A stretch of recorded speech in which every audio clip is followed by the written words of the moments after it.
Palate to Palate with Robert St. John and Wyatt Waters is made possible by a generous contribution from the Mississippi Farm Bureau Federation. Additional funding is provided by this and other public television stations and from viewers like you. Thank you.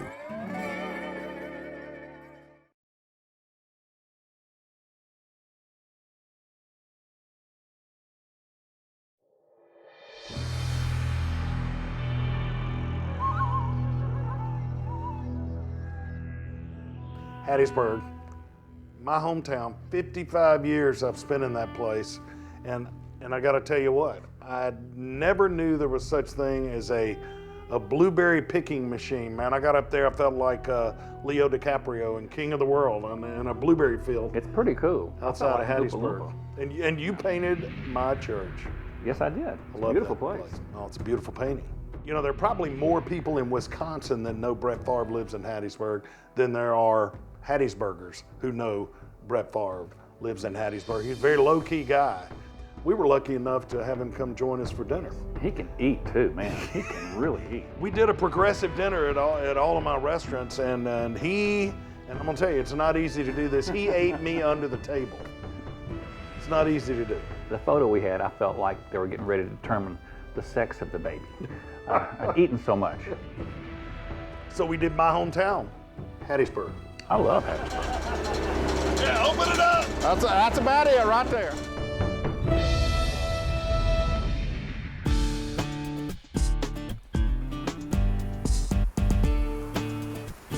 You know, Wyatt, they call Hattiesburg the hub city. And the reason for that is the location and the railroads. And it was a railroad town in those days, and you had Mobile and Gulfport, and you had New Orleans and Natchez and Jackson and Meridian, and all of those railroads came through Hattiesburg. That's a busy area. At one time, there were 30-something trains coming through Hattiesburg during the day. I'm losing my train of thought.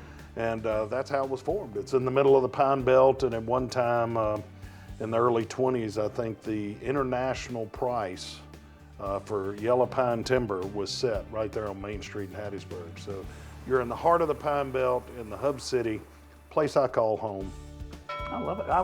I went to the second grade. I didn't go to the second grade. I lived with my grandmother in Bolton Hall. She was a dorm mother, long story. But anyway, it had a big effect on me. That's probably why I paint.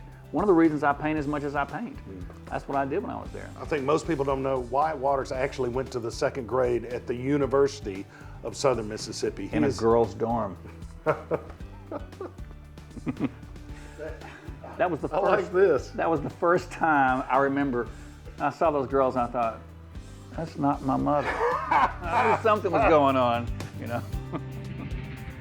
You know, there's this common bond that you and I have that even before we met, we had similar interests. And one of those is downtown Hattiesburg, which is very unique. And as a kid, I grew up, I bought all my Beatles records at Pal's Music downtown, and, you know, ate burgers at Coney Island and things like that. Yeah. And I know you've done a lot of painting.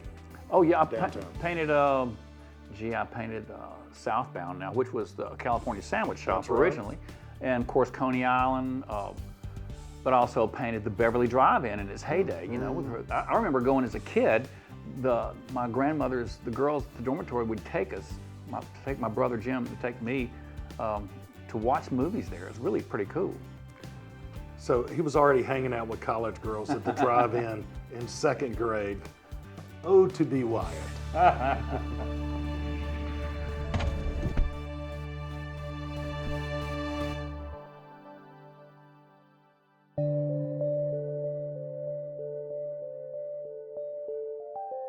So, you know, agriculture is regional, and it has to do with the soil, with the climate, with the rain conditions, all of those things, the pH, the acidity of the soil, and all those kind of things. That's why sweet potatoes do so well in Vardaman.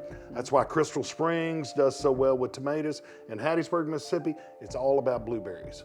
The temperature is right during the day. It doesn't get too cool at night, and blueberries and blackberries proliferate in that environment. And so if you name a crop for Hattiesburg, it's blueberries. My mama said I was a picky eater. Oh my gosh. I could just graze on the ground and I'd be Fat as a pig here. We're going to find blueberries. I knew exactly who to call, and that's Tim Goggins. And we're going to his farm. And, you know, we were in peak season. Blueberries, it's been a little wet, but blueberries were everywhere. But then there was this big Beast of a machine. It was huge. It was like the Batmobile, except it was a blueberry mobile.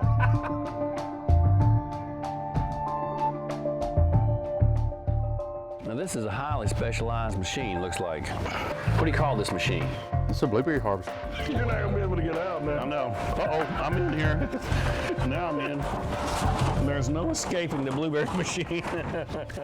It was big, you know, and that's the thing. You know, I've driven through the Delta as you have for years and years, and you see these big combines and you see all this agricultural equipment, and you don't see that in my part of the world. It's pulpwood trucks, you know, we do timber.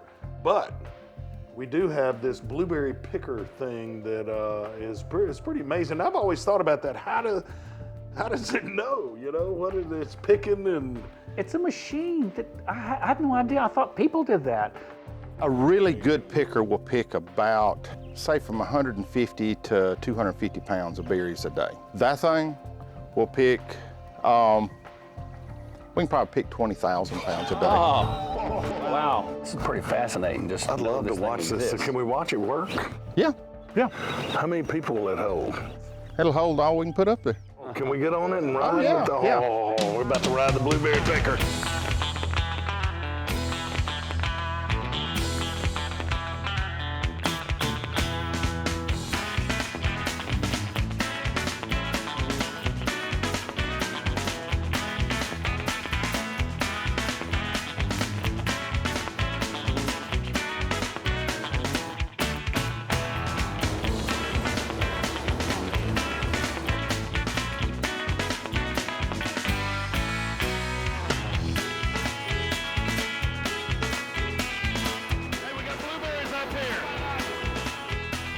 But it's really pretty efficient, and you get to eat the blueberries when we're up on top like that, which is pretty cool. That was kind of a bonus.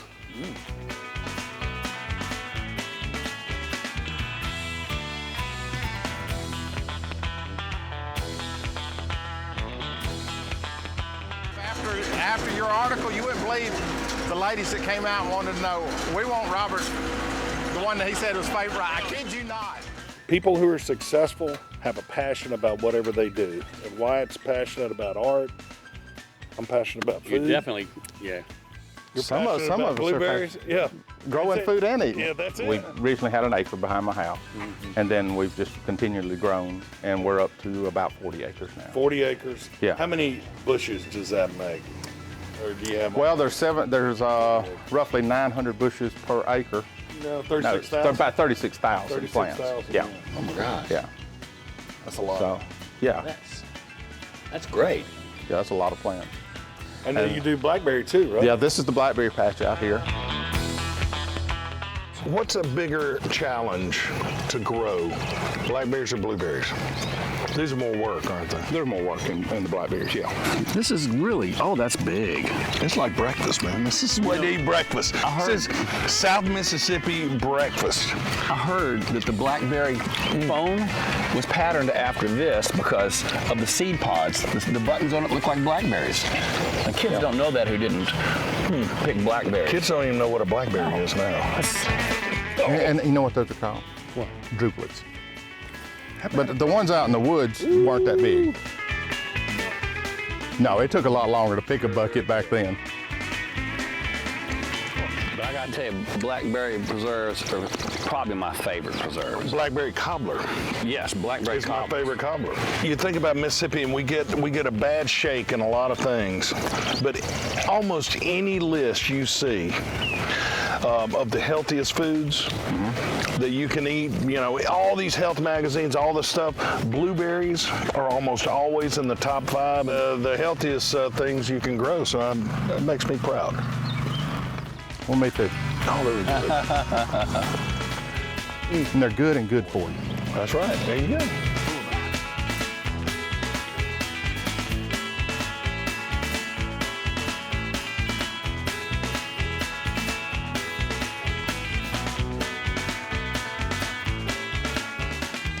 Blueberry lemonade. Okay, Chin chin. That's right. To a good blueberry harvest. Oh, please. Ah, that's good. If we were left to run the blueberry picker thing, I don't think we'd be able to No, run I'd the be on, blueberry Highway 49 with that picker thing going down the yeah. road. I'd be using my fingers. So I think one of the cool things about doing this show that you and I have learned, we knew it, but maybe not to this extent, but family farmers.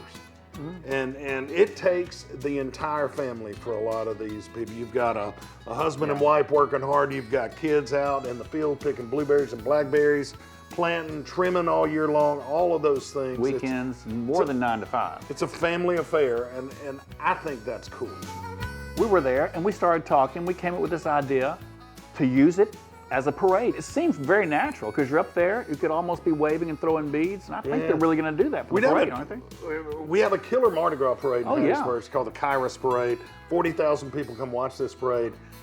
This year, I'm telling you, we're putting the blueberry picker in the parade. It's made for it. We got to figure out what to throw. What kind of, maybe it's all purple beads or It's gotta blue be blue, beads or purple, something like yeah. that.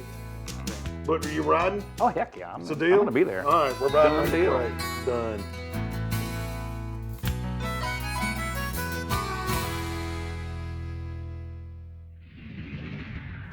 Well, in Hattiesburg, there's one thing, that seems to be reoccurring in Mississippi. Faith is a very big thing. And in your home church, Main Street Methodist, is just very agreeable to paint. It just worked out to make a good painting that day. Yeah, and you did the sanctuary in our first book. And I'm going to tell you, the inside of that church, people, one of the most beautiful sanctuaries you're going to see in the state of Mississippi, Main Street Methodist Church. Some awesome stained glass, and it's just a beautiful place. I was honored that you painted the steeple this time. Yes, it made a fun painting, and it represents the area, and hopefully it represents something for you too. Oh, absolutely. Let's get out and walk it. Well, I don't know. See, What do you think? I You even like that? looking straight up at this almost. This lamp here, that will work pretty good. Don't you love the sound of a train in the distance? Oh, yes. I'm set up right here. This is what I feel like. And there's no one place to start. To me, my philosophy is start with the thing that you got to start with first. We were out there, and it was really pretty cool. A lot of the people from the church came out, and Todd, the minister, Todd Watson, yeah. came out and said hi to good. us. He blessed us, so it was okay to be painting during church hours. That's good.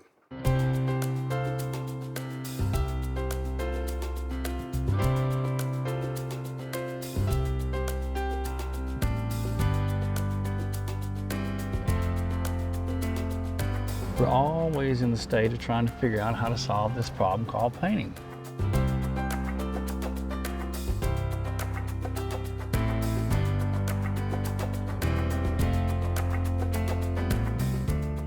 When you paint on location like I do, the elements always come into play. That day that we were painting that, it was drizzling rain. It was not the kind of rain that would shut you down, but it was the kind of thing that you had to close up once in a while and keep on going other times. And it was during the church service that morning, so it was a religious experience. This time appreciated from the outside of the church. This is not ideal, but this will work. It's been a wet year, so I guess you've dealt with that a lot in a lot of places. Actually, we got under the tree, which blocked a lot of the rain. You used natural resources. Operating on faith that I can make a line that's crooked that feels straight. Yes, I was under the tree. I just hope lightning didn't strike. As with many things, you were looking for the spirit of it. Maybe especially a church, the spirit of it.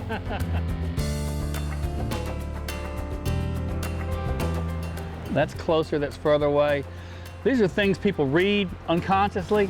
Maybe, if you put it down, okay, but maybe they don't. It's all faith that the viewer is gonna get this. Some are gonna get it, some aren't gonna get it, and it's always like that. One of the cool things about Mississippi is our public art. And I think you think of the most iconic works of public art in this state, and I think Faulkner's statue by Beckwith up in Oxford, the mural you did in Clinton, Mississippi, which is a beautiful mural. Obviously Walter Anderson's Community Center in Hattiesburg. That work of art is in our public library. It's a beautiful piece, too. Bill Baggett in the WPA style. Circular. Massive piece that he did on metal panels in the round in the rotunda of this library. It's just magnificent when you see this thing, and it tells the history of Hattiesburg. It starts with the Native Americans that were there, and then Captain Hardy, who founded Hattiesburg, was a railroad guy, and it goes through the military history. Hattiesburg has a huge military history because of Camp Shelby, but there was a train that went directly into downtown Hattiesburg for soldiers. It was also stationed in World War II. They've been mobilized lately. It's a big National Guard. I think it's the largest military training camp. Yeah, they're doing drone work there now, but Hattiesburg started with railroads and timber, and that's what the town was founded on. But today it's education and healthcare. And what you have 2 universities, a couple of junior colleges right in there. You have 2 hospitals, and a huge clinic, a big medical area. You've got one clinic there that it's the only orthopedic clinic of its type between Dallas and Atlanta. So it's a regional medical center, really, from all over. So education and medicine is part of the reason Hattiesburg is one of the best kept secrets in the state, because 2 recession-proof businesses. I would add, it's a great restaurant town. Hey, I agree with that. What a great addition you just made.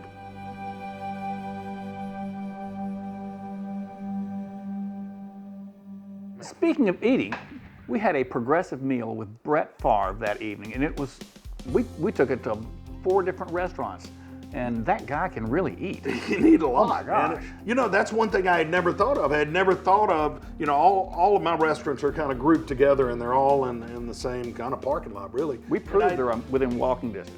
I'd never thought about doing a progressive dinner, and we had Brett, and I was trying to, do we go here, do we go there? Because really, I wasn't even sure if we go to my restaurants. I didn't want to seem too blatantly like we're trying to promote, but then when we talked about it, when you and I talked about it, it's like, well, if you don't go, then how does that look? Or if you do go, does it look this? So we finally went to the place you know. I think it worked out really, really well. And it was really easy to obtain permission to film there. Yeah, I know somebody. It helps.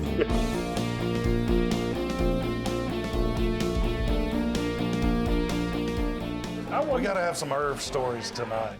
Rated G. Brett's a great quarterback. He's a philanthropist. He's got a good heart. He's a good dad. He's a good husband. But his wife, Deanna, started doing is it Iron Man or Iron Woman or Iron Person? Iron Person. Deanna started Iron doing, Chef for you. Yeah. Deanna started doing Iron Person. She kind of got him involved in that, and that's what he's doing now. So he's, you know, at his age is extremely fit, and yeah, he can put away some groceries. Yeah. But you know, I never really learned mechanics of swimming. I thought kicking was a big part of swimming. Well, I got the goggles, had the little cap. I started swimming. And Deanna's like 50 yards ahead of me. So I go a little bit further. Now I get kind of past the point of no return. It's either Do or don't. Either I get to somewhere or I die. I realize that. I'm cramping, my hamstrings are cramping. That story he told us about the first time he went out with Deanna, and she'd been swimming a lot. And he started swimming and I think cramped up. Because everything I'm doing, I'm fighting against myself. Now I'm panicking because, so I'm doing one of these, I'm treading water. Get to the buoy, put your arm around it. And I kid you not, I thought I honestly was going to drown. She was too far away to save me. She probably was thinking, what is he doing? When she got back, I was like, hey, you need to come get me. What are you talking about? I said, I'm going to drown. I'm standing on the stump. She actually had to, you know, kind of do the, you know, the swim thing on him and bring him back in, and people were up on the shore when they came in, and I think it hurt his pride a little bit. And I was like, yeah, she's taking a safety course.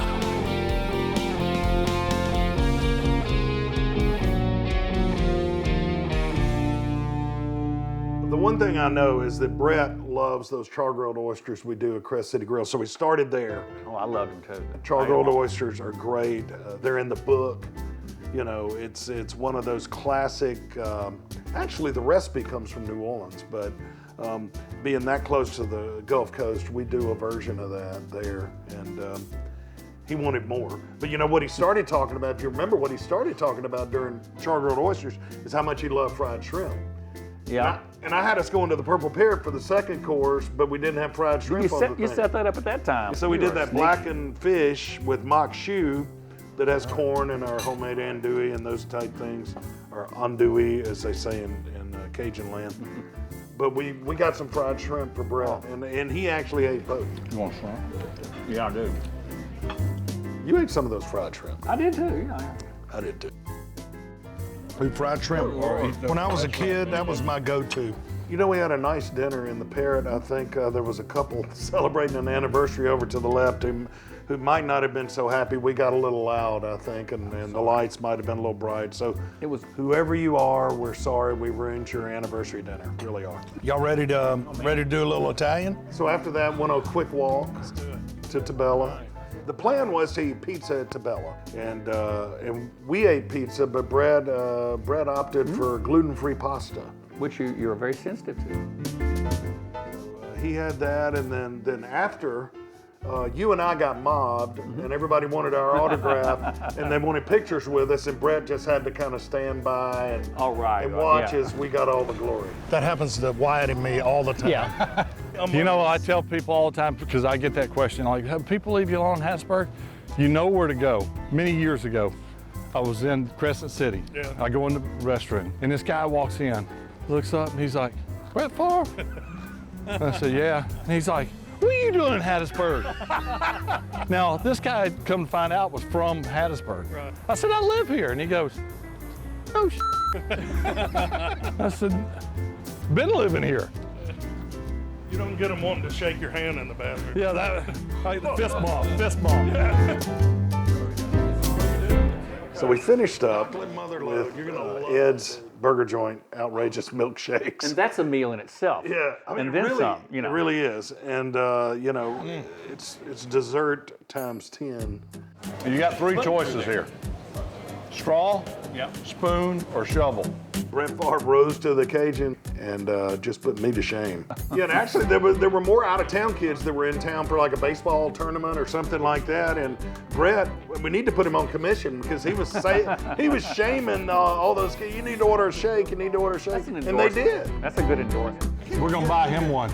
There you go. You gonna get a shake today? Well, at first he told me no, and then I said, "What if we buy?" He goes, "No, I'd love to have one."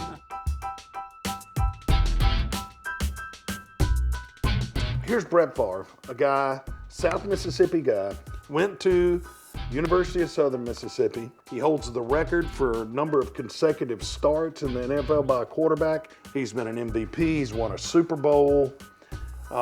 Just one of the top, if not the top quarterback of all time. You know, when you look at it, that whole evening was kind of Mississippi encapsulated. It was, you had sports, you had art, you had food. We were all just eating though. Yeah, and it was great storytelling going on, and that's the thing about Mississippi is when people get together, then they share a meal and they start telling stories, and that was just a Mississippi night. It really was. It was. It shows you how food can be that thing that gets you together. A whole lot of different people get together to eat. You know, food is a common bond. It's one of those, it's biblical, man. You think about it. Last Supper, loaves and fishes. You know, food is that thing that winds through the Bible, through our lives.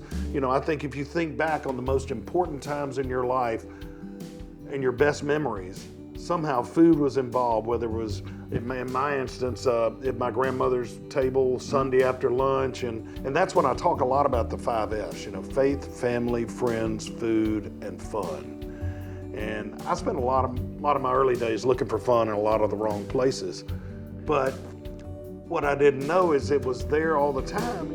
Ultimately, you know, I think I'm just proud we could do an episode in my hometown. Been in Hattiesburg all my life, love that place.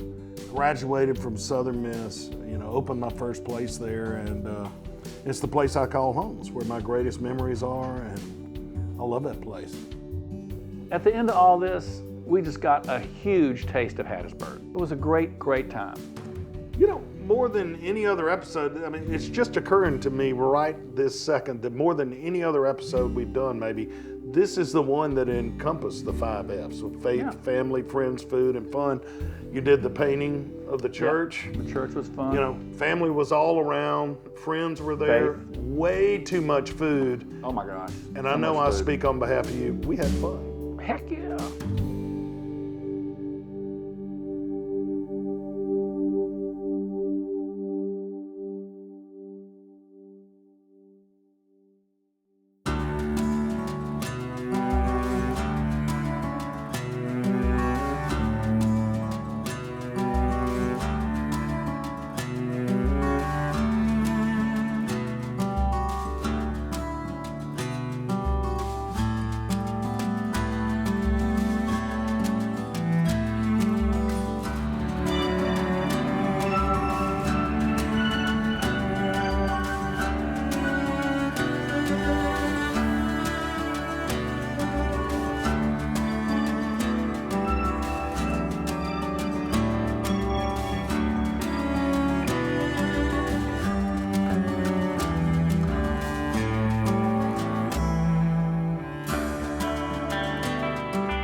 Many of the paintings seen on today's program are featured in the A Mississippi Palate Cookbook. This beautiful volume also includes Mississippi Heritage Recipes, A Mississippi Palate Cookbook.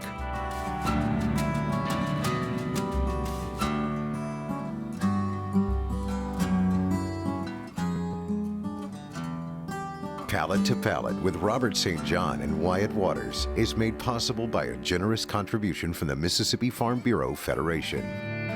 Additional funding is provided by this and other public television stations and from viewers like you. Thank you